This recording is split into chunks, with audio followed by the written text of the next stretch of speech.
I didn't start it, but I definitely finished it moment. I was 22, fresh out of college, working as a junior accountant at a mid-sized firm downtown. My supervisor, Brendan, was one of those guys who peaked in high school and never got over it. 38 years old, still talking about his football glory days, still treating women like we existed solely for his entertainment and convenience. It started small, the way these things always do. Comments about my outfits, how I should smile more because I looked too serious for such a pretty girl. Jokes about finding me a boyfriend who could handle me and teach me how to have fun. I ignored it initially, thinking it would stop if I just kept my head down and did good work. My cubicle was positioned right outside his glass office, so escape wasn't an option. "Morning, Delilah," he'd say every day, leaning over my desk so his coffee breath hit my face. "That's a tight little dress." Trying to impress someone special today? I'd force a smile and turn back to my computer, but he'd linger, making comments about my legs or asking if I was wearing that new perfume just for him. His voice carried that tone men use when they think they're being charming but actually sound predatory. "You know, you'd be even prettier if you smiled more," he'd say, then laugh like it was the most original observation ever made. The other women in the office would shoot me sympathetic looks but never said anything directly. I understood why later. The whispered conversations in the bathroom told the real story. 3 women had already been forced out after filing complaints against Brendan. Their careers were systematically destroyed, their references poisoned, their reputations smeared across the industry. "Just keep your head down and don't give him any ammunition," whispered Patricia from payroll during one of our brief kitchen encounters. "He gets bored eventually if you don't react." Jennifer tried to fight back last year and now she can't get hired anywhere in the city. But Brendan wasn't getting bored with me. If anything, my lack of response seemed to encourage him. He interpreted my professional politeness as playing hard to get. Then came the touching. It started with a hand on my shoulder that lingered too long during meetings. Accidental bumps in the hallway where his hand would graze my chest or hip. When I wore dresses, he'd find excuses to walk by my desk and look down my neckline, sometimes even bending over to point at something on my computer screen. "Let me show you how to fix that spreadsheet error," he'd say, pressing his body against my back as he reached over to use my mouse. His breath would be hot on my neck, his hand sometimes, accidentally, brushing my breast as he moved. I started documenting everything in a secret folder on my personal laptop. Times, dates, witnesses present, exact quotes when I could remember them, but I felt completely powerless. Brendan was best friends with Thomas, the HR director. They played golf together every weekend at the country club. He was also tight with 2 of the senior partners, having gone to college with one and serving as best man at the other's wedding. The company culture made it clear that Brendan was untouchable. He brought in the biggest clients, had connections throughout the industry, and was being groomed for a partnership track. Meanwhile, I was a recent graduate with student loans and no family connections. Who would believe me? Who would even care? "Don't take it personally," advised Melissa from the front desk. "That's just how Brendan is. He doesn't mean anything by it." But I could see in her eyes that she knew better. She was just protecting herself by staying invisible. Things escalated gradually over my first 6 months. Brendan started calling me into his office for private consultations about my work. These sessions would last an hour or more, during which he'd sit on the edge of his desk instead of behind it, positioning himself so I had to look up at him. He'd compliment my appearance more than my actual work performance. "You're really blossoming here, Delilah," he'd say, his eyes scanning my body. "I can see you have a lot of potential. With the right guidance and mentorship, you could go far in this company." The implication was always clear. The right mentorship meant his mentorship. Going far meant going along with whatever he wanted. He started inviting me to lunch, just the 2 of us. When I made excuses, he'd frame it as a work requirement. "Part of your professional development," he'd explain. "You need to learn how business is really conducted. That happens over meals, not in conference rooms." During these lunches, he'd order wine and pressure me to drink. "Come on, live a little. You're always so buttoned up." When I'd stick to water, he'd joke about how I was no fun and needed to loosen up if I wanted to succeed in business. He'd tell me about his college days, his brief semi-professional football career, his connections in the industry, always with the underlying message that my success depended on staying in his good graces. "I like you, Delilah," he'd say, reaching across the table to touch my hand. "You remind me of myself when I was starting out, hungry, willing to do what it takes to get ahead." The breaking point came during our annual company retreat at the Riverside Resort, a sprawling complex 2 hours outside the city. The entire firm spent 3 days there for team building and strategic planning, though mostly it was an excuse for the partners to play golf and everyone else to drink by the pool. I'd managed to avoid Brendan for most of the retreat by staying close to groups of other employees. But on the final evening after the company dinner and award ceremony, I found myself alone at the hotel bar. Most people had either gone to bed or were continuing the party in someone's suite. I was catching up on emails before the next morning's early checkout. That's when Brendan appeared, sliding into the booth beside me before I could escape. He positioned himself to block my exit, trapping me against the wall.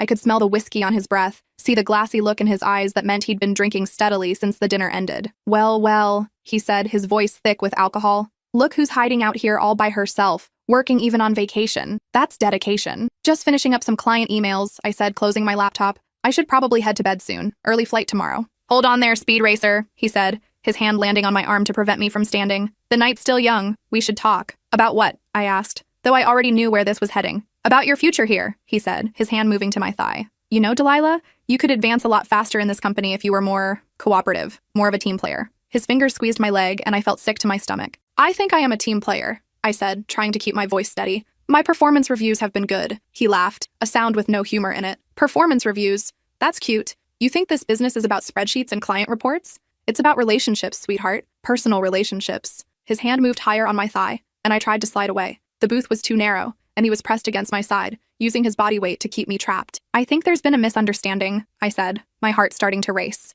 No misunderstanding, he said, his face closer to mine now. I've been patient with you for 6 months, giving you time to settle in, get comfortable, but I'm done waiting. You're going to come up to my room tonight, or your career here is over. Simple as that. His breath was hot against my cheek, and I could feel panic rising in my throat. This was really happening. After months of escalation, he was finally making his move. That's when I noticed something that changed everything. His phone was sitting on the table, screen facing up. A voice memo app was open, the red recording light blinking steadily. He was recording our conversation. What's that for? I asked, nodding toward the phone. He followed my gaze and grinned, showing teeth stained by red wine and whiskey. Insurance policy, sweetheart. In case you get any bright ideas about reporting this conversation later, your word against mine, except I'll have proof that you were flirting, asking for it, leading me on. He leaned closer, his lips almost touching my ear. You think anyone's going to believe that sweet little Delilah was just an innocent victim? When I play them this recording of you agreeing to come to my room? But Brendan had made one crucial mistake in his drunken confidence. He was too intoxicated to notice that I'd already switched our phones earlier in the evening. When he'd gone to the bathroom during dinner,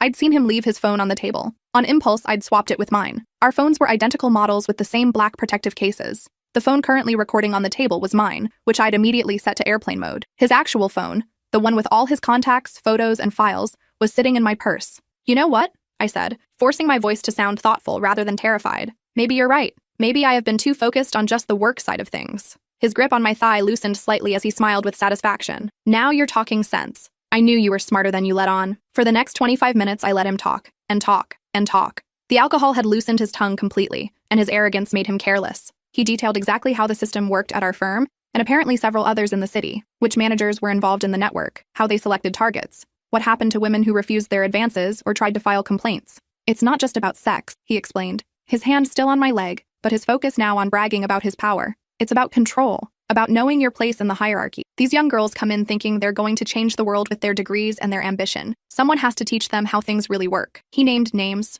described specific incidents with other women, including some who'd left the company under mysterious circumstances. He bragged about having compromising photos of a junior associate named Rebecca, who'd been convinced to quit after refusing his advances. Thomas in HR is key to the whole operation, he continued, apparently forgetting that he was supposedly recording this as evidence against me. He buries any complaints that come in, makes the paperwork disappear, helps us build cases against troublemakers by documenting their performance issues and attitude problems. He described a network that extended beyond our firm, involving managers at competing companies who shared information about women who'd filed harassment complaints, effectively blacklisting them from the entire industry. The beauty of it is, they do most of the work themselves, he said with a laugh. They get so frustrated and demoralized that they just quit. Problem solved. No messy legal battles. The most damaging part came when he started talking about specific partners in the firm who were aware of his behavior and either participated or looked the other way because of his client relationships. Harrison Webb knows exactly what's going on, he said, referring to the managing partner. But I bring in $8 million a year in billings. What's he gonna do? Fire his golden goose because some secretary feels uncomfortable?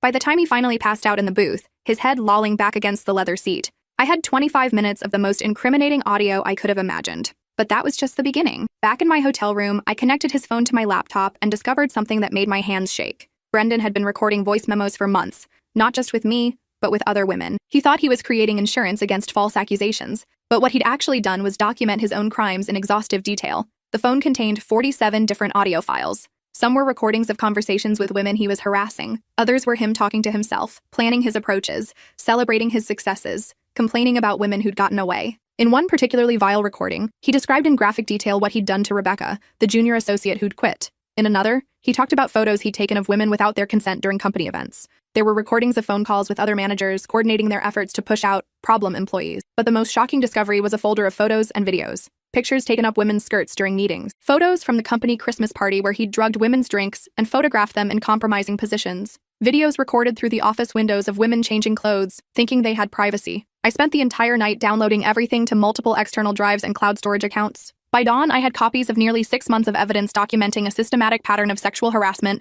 assault, drugging, and illegal surveillance involving at least 15 women and half a dozen male managers across 4 different companies. Monday morning, I walked into the office with a plan, but I didn't go to HR first. I didn't go to the partners. I went straight to the local news station. WZTN Channel 7 had an investigative unit led by reporter Roxanne Torres, who'd won awards for exposing corruption in local government and business. When I called and said I had evidence of a sexual harassment network involving multiple companies, she agreed to meet me immediately. "This is bigger than just workplace harassment," she said after reviewing just the first few recordings. "This is organized criminal activity. Drugging people, taking photos without consent, conspiracy to destroy careers. We're talking about felony charges." While she began preparing her investigation, I made copies of everything and started distributing them strategically. One package went to the State Labor Board, another to the Equal Employment Opportunity Commission, a third to the FBI's White-Collar Crime Division. Then I did something that still makes me smile. I created an anonymous email account and sent selected recordings to every employee in our company, plus employees at the 3 other firms mentioned in Brendan's conversations. All 347 people received an email with the subject line, "The truth about sexual harassment at your workplace." I included a note. The attached recordings were made by the harassers themselves. They thought they were creating evidence to use against their victims.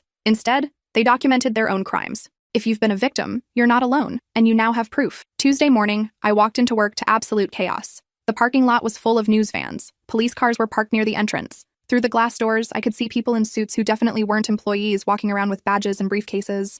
Inside, the atmosphere was electric with panic and fury. Brendan was screaming at Thomas from HR, demanding they trace the email and find out who'd leaked the recordings. 3 women from accounting were huddled in the main conference room with lawyers. The phones were ringing constantly with reporters, clients, and regulatory agencies demanding statements. "This is corporate espionage," Brendan was shouting. "Someone stole confidential files and distributed them illegally. I want arrests made." That's when FBI agent Sarah Mitchell approached him. "Actually, Mr. Morrison, the files we're interested in are the ones you created yourself." I watched from my cubicle as 2 federal agents escorted Brendan to a private office for questioning. His face had gone from red with anger to gray with fear in about 10 seconds. "Delilah?" Thomas from HR appeared at my desk, his usual smug confidence replaced by obvious panic. "We need to talk. Now." In his office, he tried to play good cop. "Look, I know Brendan can be intense sometimes, but we handle these things internally. Going to the media was unnecessary and damaging to everyone's careers, including yours." "What things?" I asked innocently. "I'm not sure what you mean." His eye twitched. "Don't play games with me.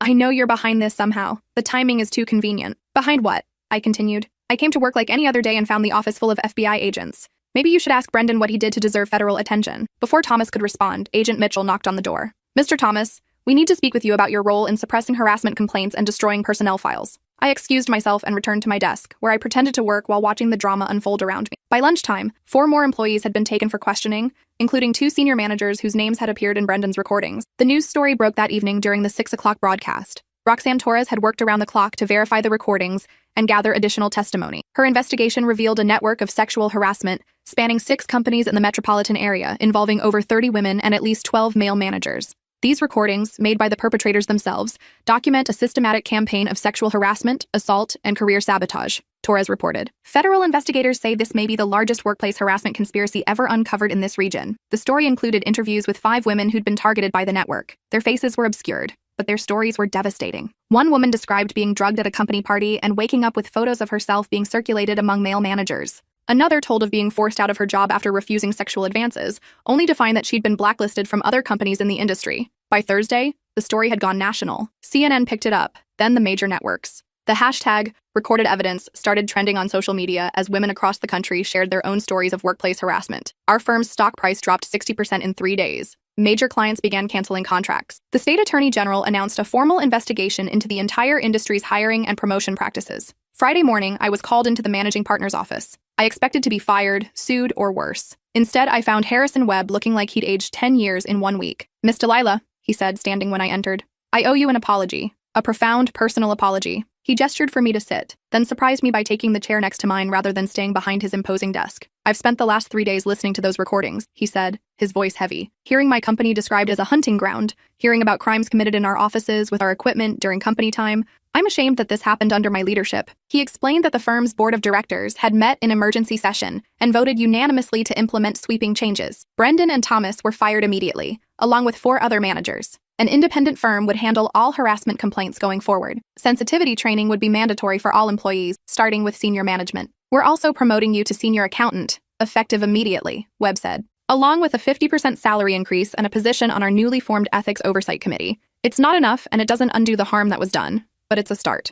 What about the other women who were targeted? I asked. We're reaching out to every woman named in those recordings to offer restitution and public apologies. Several have agreed to return to the company in elevated positions. Others are pursuing legal action, which we will not contest. And Brendan? Webb's face darkened. Brendan Morrison will never work in this industry again. The FBI has charged him with multiple felonies, including sexual assault, drugging, invasion of privacy, and racketeering. His trial starts in 6 months. The real satisfaction came during that trial. 27 women testified against Brendan and his network. His wife had left him before the charges were even filed, taking their 2 children and moving back to her parents' house in another state. His $800,000 suburban home was in foreclosure. His country club membership had been revoked. None of his former golf buddies would take his calls. When the prosecutor asked if I wanted to make a victim impact statement, I stood up in the packed courtroom and looked directly at Brendan, who was seated at the defendant's table looking like a broken man. Your Honor, I said, my voice carrying clearly through the silent courtroom. Mr. Morrison told me I would never amount to anything in this industry, that I should just smile, accept his behavior, and be grateful for whatever scraps of advancement he chose to give me. He said I was naive to think the business world operated on merit rather than personal relationships. I paused and pulled out a folded acceptance letter from my jacket pocket. I've been accepted to law school on a full academic scholarship. I'll be specializing in employment law and victims' rights. Mr. Morrison was right about one thing. This business is about relationships. But he was wrong about what kind of relationships matter. I gestured to the crowded courtroom, filled with women who'd come to support the victims. These are the relationships that matter. Women supporting other women, survivors helping survivors, people standing up for what's right instead of what's profitable. Brendan's shoulders shook and I realized he was crying. Mr. Morrison thought he was teaching me about power, I continued. Instead, he taught me something much more valuable. He taught me that predators always underestimate their victims. They see someone young, inexperienced, vulnerable, and they assume we're helpless. But we're not helpless. We're just waiting for the right moment to fight back. I folded the letter and put it back in my pocket. He also taught me that justice doesn't always come from the system. Sometimes you have to create your own justice. Sometimes the best way to end a war is to let your enemy defeat themselves.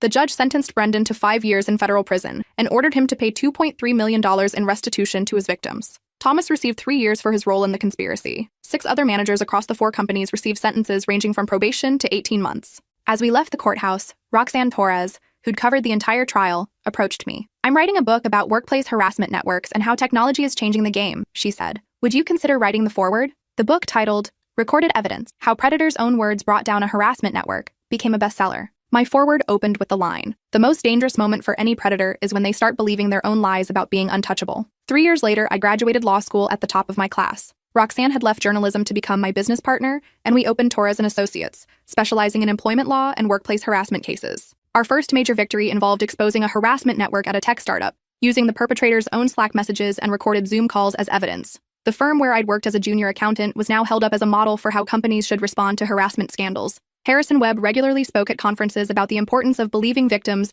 and taking swift action against predators. The recordings Ms. Delilah provided didn't just expose criminals, he'd say in his presentations. They saved our company's soul. During my law school graduation ceremony, I received an unexpected letter forwarded by the prison system. It was from Brendan, writing from federal prison. "I hope you're satisfied," it read. "You destroyed my entire life, my marriage, my career, everything I worked for. All over a misunderstanding. You could have just talked to me like an adult instead of playing games and setting traps." I wrote him back. One sentence. "You destroyed your own life." I just pressed play. Last month marked the 5-year anniversary of the scandal. Our law firm now employs 15 attorneys and has offices in 3 cities. We've handled over 200 harassment cases with a 94% success rate. More importantly, we've seen real cultural change in how companies handle these issues. 3 of Brendan's former victims now hold senior positions at Fortune 500 companies. Patricia from payroll is now the CFO of a major nonprofit. Rebecca, the junior associate who'd been forced out, became a federal prosecutor specializing in white-collar crime. "You gave us our voices back," Rebecca told me at a conference where we were both speakers. "Not just by exposing what happened, but by showing us that we had more power than we realized."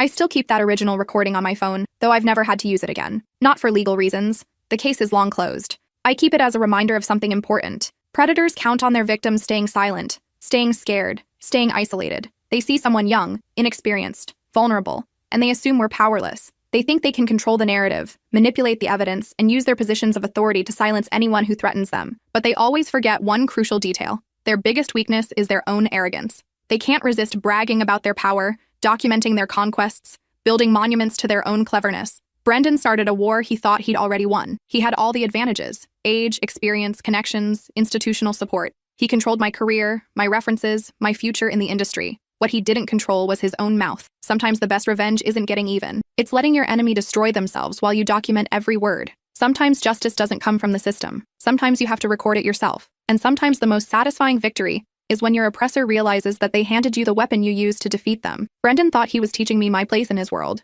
Instead, he taught me to build a better world where predators like him have no place at all. I didn't start that war, but I definitely finished it.